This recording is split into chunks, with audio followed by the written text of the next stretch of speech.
There are two powerful forces in our culture that are working against your church having the good news impact that you long for.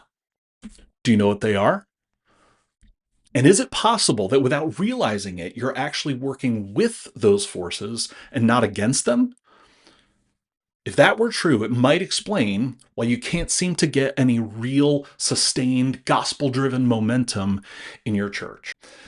First of all, I've been working in with and for the local church for over 25 years. I've held almost every church staff position you can have, except for senior pastor and women's ministry director.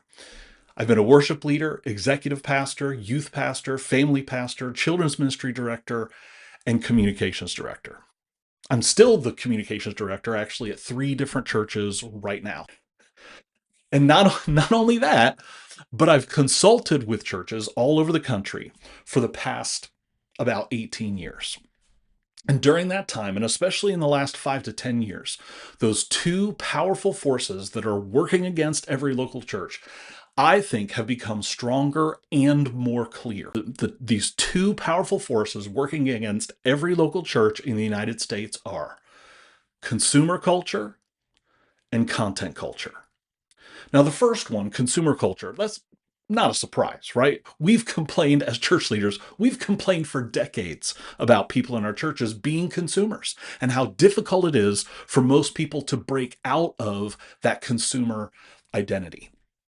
And the second one, content culture, has really gained steam in the last 10 years. Content drives so much of our culture and so much of how we all spend our time. And of course, those two forces go together.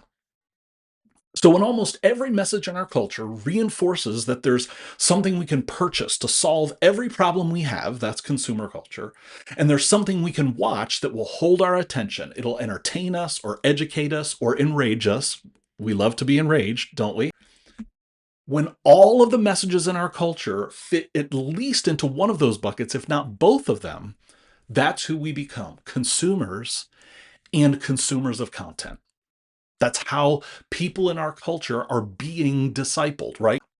So the people in your church, of course, that's how they're going to approach that's how they approach everything in their life, probably subconsciously.